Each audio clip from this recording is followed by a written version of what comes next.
Leo Strauss and tradition, clarifying some dire misunderstandings.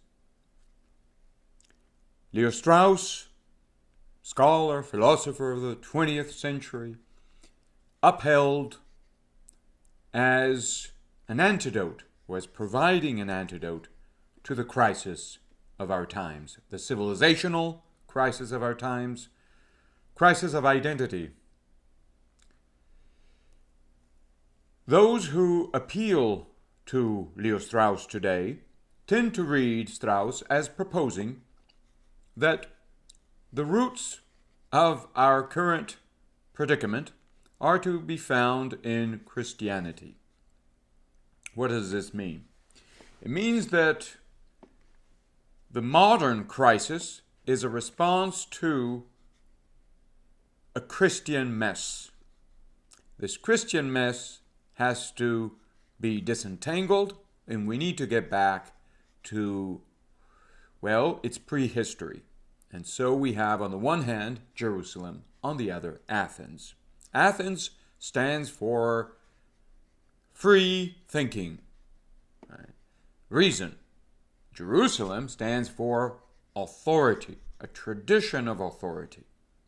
Revelation, but mostly revelation understood in terms of authority. If we do not disentangle the two, we end up with a mess, which is Christian faith. We forget that faith is tied inevitably to authority. We mistake authority as reason, and we end up with a kind of totalitarian regime. Then modernity kicks in, and it worsens the matter by reifying the whole business, authority, cutting it off from divine transcendence or the very question of divine transcendence, and ending up with the Lager, the abominations of the 20th century, ultimately with the technocratic regime, dehumanization. All right. However, the position that Strauss holds is not necessarily the one that is ascribed to him. Let us consider two passages that are at times referred to support the reading that I just gave, the reading of Strauss, as being against Christianity and for a kind of Spinozist, right, separation of reason and authority. One passage is found in How to Study Spinoza's Theological Political Treatise. And here Strauss writes that, he's speaking of a pseudo-philosophy, so modern pseudo-philosophy, that is dealing with not with natural problems, but with artificial ones. So people may become so frightened of the ascent to the light of the sun, and so desirous of making that ascent utterly impossible to any of their descendants, that they dig a deep pit beneath the cave in which they were born and withdraw into it. If one of the descendants desired to ascend to the light of the sun, he would first have to try to reach the level of the natural cave, and he would have to invent a new and most artificial tools, unknown and unnecessary to those who dwelt in the natural cave. He would be a fool. He would never see the light of the sun. He would lose the last vestige of the memory of the sun if he perversely thought that by inventing his new tools, he had progressed beyond the ancestral cave dwellers. All right. So what we have here is a suggestion that we are hiding from philosophy as originally lived, assent to the truth. We have reified philosophy by essentially reimagining it, right, within a kind of cave that is utterly closed to truth as originally understood. So we have the original ancient cave open to truth, the modern cave within the cave or under the cave, a pit underneath that is shut to truth. Although we can imagine truth, we can talk about truth, we can intellectualize, as it were, we can have debates, but ultimately it's all our opinion. We're just being creative about the whole business. We're not really discovering truth in the absolute sense of the term. Right. Then we have a letter from 1932, part of a larger correspondence, to a colleague, shall we say, Krüger. And he writes that we today cannot get by without history. But by that he means that we have to disentangle our situation, our current situation, unravel it backwards, right, going back to its roots, and so deal with artificial problems that we need to deal with in order to get back to philosophy. Right? So Strauss argues that, let's see, here, we have been pushed into a second cave and today no longer even have the means to philosophize naturally. He moves on and he speaks of the absurd, and this is the root of our predicament, current predicament, the absurd intermixing of a nomos tradition, that by that he means a tradition of authority, of law, with a philosophical tradition, that is, of biblical revelation with Greek philosophy, of a tradition of obedience with a tradition, quote-unquote tradition, of questioning, which as a tradition is no longer a questioning. Let's see, and then he speaks of the struggle against the tradition, so this is worsening things. Right, now we have to also deal with the struggle against the tradition of revelation, so here he's speaking of modern philosophy, especially evident in early modern times. So the struggle against the tradition of revelation undertaken in a manner of speaking in the dark, because the moderns fundamentally are confused. They no longer have this assent to the absolute that you had in classical philosophy. Right. Now, what is to be said about this? The absurd intermixing of a nomos tradition with a philosophical tradition. What is meant by this? And here is the key to the discussion here. Is Christianity absurd? Is Christianity an intermixing of revelation and philosophy? Is Thomas Aquinas mixing the two, for instance? Are the great writers of the Middle Ages doing this? Or are they opposing a mixture, an absurd mixture? What is this mixture all about? Now, on account of Strauss's contemporary readers and apologists, Strauss meant that Christianity, medieval Christianity, was wrong, that it was absurd. What should be noted here is that what is absurd is the corruption of Christianity, or a certain take, which was never canonical in the Middle Ages, never orthodoxy, as it were, a certain take on the Gospels, on philosophy and authority. Ultimately, a heretical posture is being targeted. So what is this all about? It's about literalism, it's about nominalism, which presupposes voluntarism. Let us look into this. I've already dealt with the passages from Strauss's Natural Right and History that deal with Thomas Aquinas, showing that Strauss is not at all opposed to Aquinas. What he is exposing is a difficulty that Aquinas was facing. Not because of his choice, but because of the dirty business of defending philosophy. And if you want to defend philosophy, ultimately, you need, well, in the face of its detractors, you need some authority. Right? And so here we have the biblical authority that is interpreted as supporting freedom. So, freedom ultimately being freedom to live the fully human life, the philosophical life. So,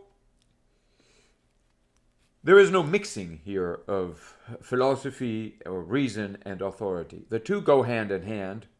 They go together, but they're not intermixed in an absurd manner. What is the mixing, especially the absurd mixing, all about? It is about a confusion, taking reason as a legalistic matter and mistaking ideas for formulas of words. So now you have formulas. We're dealing with formulas in a cathedral of formulas that are not open to divine intelligence. So we have a kind of closed system. And then outside, we are supposed to have the will of God, this omnipotent God, this absolute will that is beyond all reason, that supports our cathedral, our tradition. So philosophy now is somewhat crystallized within the tradition.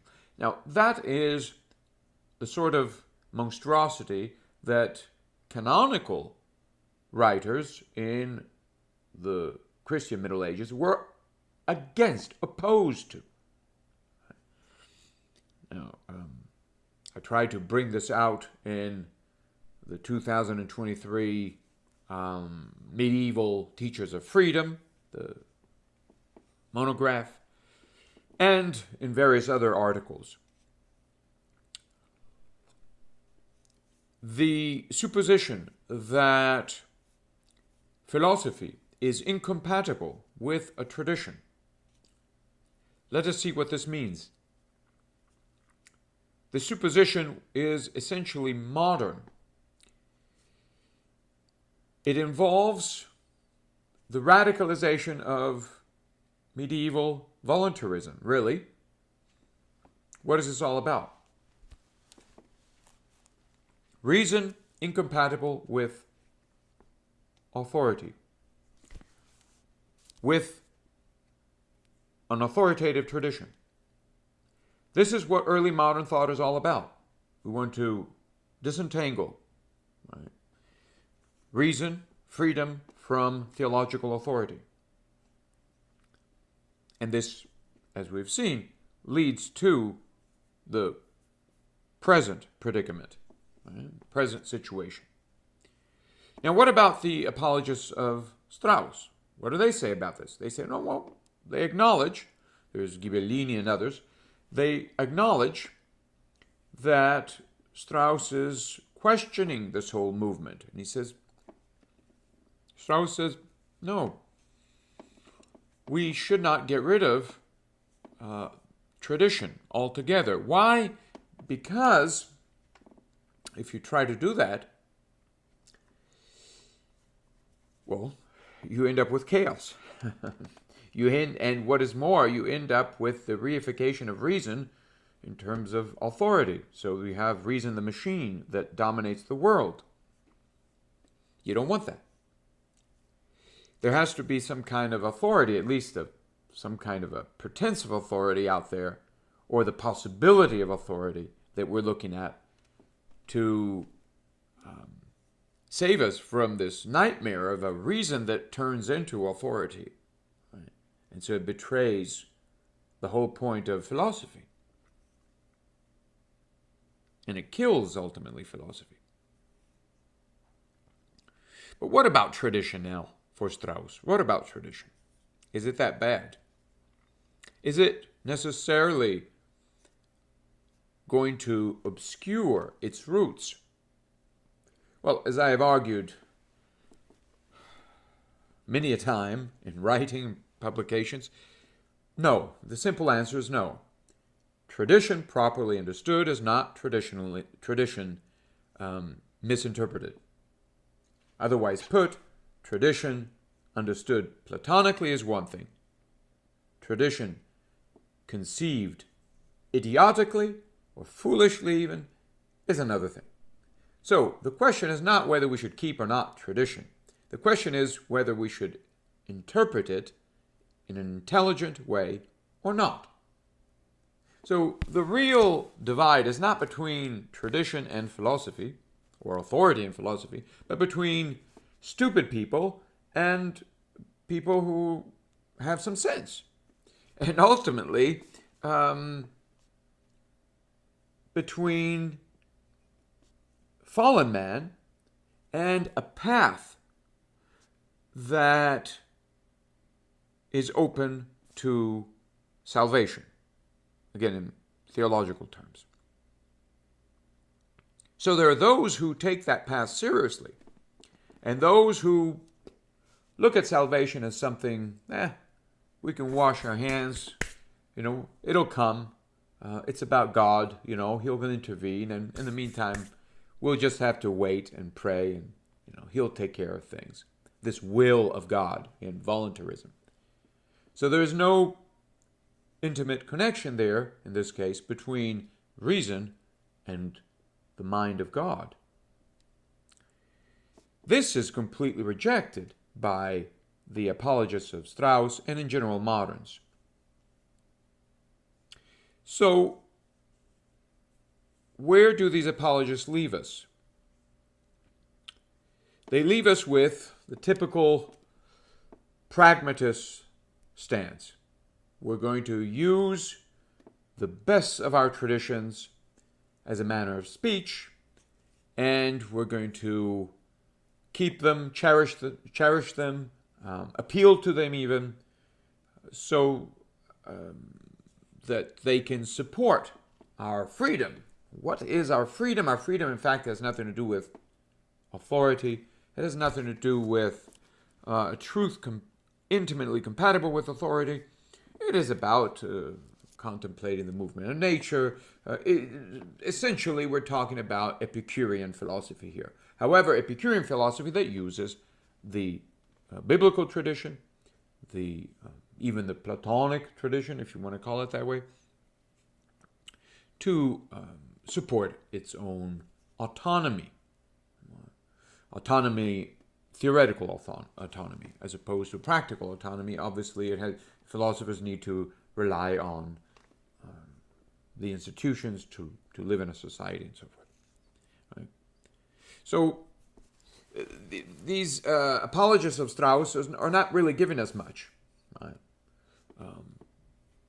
They are somewhat accepting the Nietzschean, Heideggerian flower of modernity, which is to say that ultimately medieval Christianity was wrong, was stupid, was absurd. We need to move on, and we need to reinvent a new tradition. Right? Except that in these cases, Nietzsche, Heidegger, the tradition that is anticipated is one of, shall we say, an ecstatic imagination, one of where the glory of the will, right, is fully evident, fully manifest. So the triumph of the will. And so reason is destroyed altogether. We're moving on to a new kind of poetry of enthrallment, of glory, of triumph. no questioning, right? No questions asked. Ultimately, why? It's the triumph of history and so forth. Now, that's the tradition they're going for as a result of the destruction of tradition. So there's a kind of new, explosive tradition now that is developed out of this. The possibility of that tradition, at any rate, right? A tradition of the end of history. Right? Now, Straussians don't like that. So what do they say? They say, well, no, we don't want such an exciting aftermath of the destruction of tradition. We want to keep the traditions that are compatible with our philosophy. Turns out, however, that what they mean by philosophy is some kind of Epicurean business. But the point is that they want to keep the Bible. Now, the difficulty here is that they want to keep the Bible, and yet at the same time they're telling everyone, look, it has nothing to do with reason. Right? So there's nothing ultimately rational. There's no divine mind. They're beautiful precepts, and we keep them because they're healthy. They keep people at bay, especially people who are angry at philosophers, read Epicureans. And so we keep them, yes, but we keep these traditions in terms of products of the human imagination, really, without saying anything about Strauss's condemnation of such a reading. He sees this as absurd. All of these people who are speaking of, the Bible, the Hebrew Bible, as a product of the Jewish imagination. He says that's garbage. That's blasphemy. It's just stupid. And yet that's what essentially Straussians are saying now. Right. What do we do about that? Well, the ultimate difficulty that the Straussians are dealing with is that they are contributing to this notion that we can keep the tradition that is not open to divine intelligence, and so that has a context. What is the context? And they accept evolution, history as the context of this tradition of revelation, the biblical tradition, for example. They accept that entirely. So what defines the context in which we find ourselves pitted against this authority, or using this authority, as it were, in our interests? So we have authority and reason, right? Somehow they want to keep the two together, but at some distance from each other. So the context of these two is something completely irrational. Nobody's asking about it. It's the forces of history, of evolution. We can't do anything about it. It's fate, it's chance. It's nothing rational. There is no intelligence to it. And so this means that there is a kind of system within which reason and revelation find themselves in tension. Right? And this system is devoid of mind. Now, a system devoid of mind, a world system devoid of mind, is technocracy. And so, typically, the Straussians that we have today bow as slaves to the dictates of technocracy. They try to complain here and there insofar as the imperative, the technological imperative, impinges negatively on our individual freedom, right, as philosophers, but they can't do anything about it because they cannot appeal to anything greater than the authority of technology. If they did, they'd be forced to sound silly, right? Because then they would say, oh, look at a philosopher appealing to God. Oh, how is that possible? Of course, Aristotle does. But then the Straussian will be quick at saying, oh, no, he does just to appease the plebes, the non-philosophers. And yet he's not expecting non-philosophers to read his treatises or his difficult writings. And of course, Aristotle does not tell us that he is articulating these very rich arguments, expose, right? Pointing to the fullness of life in a divine mind of the universe, just to appease those who were praying to the gods of Greece. There's no indication in Aristotle that he's playing silly games.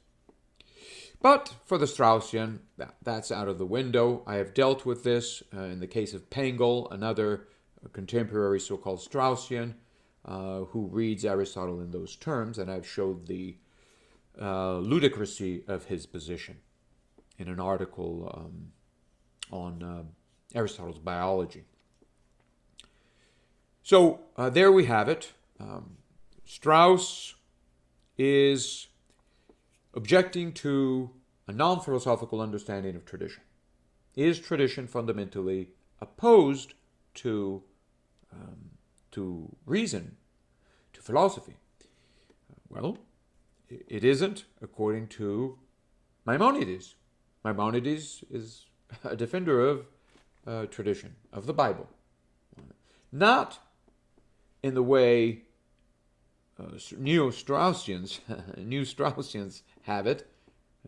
In other words, in the context of some irrational business called history, but in the context of a divine mind, of divine mystery or mysterious mind.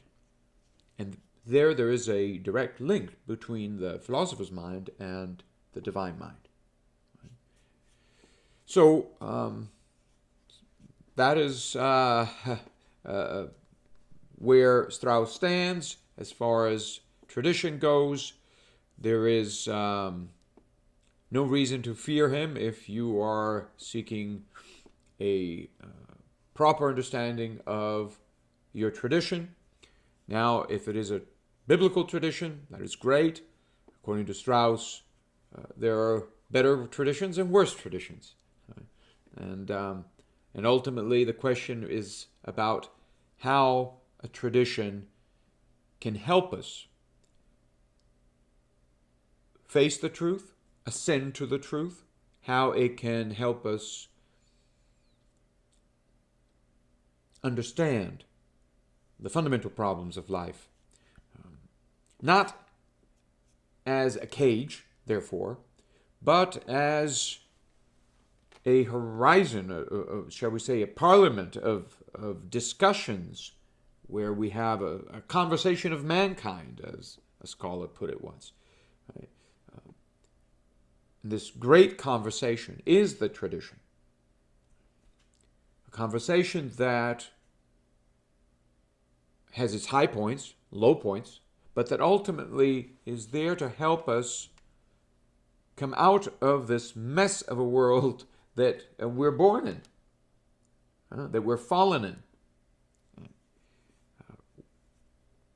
without going crazy, right? So there is a reason beyond the matrix, beyond the cave. It's not the desert of unreason, right, outside of the cave. There is a greater intelligence. How are we to live now? Well, by cultivating that link between our imperfect reasoning and the reason that is perfect in God.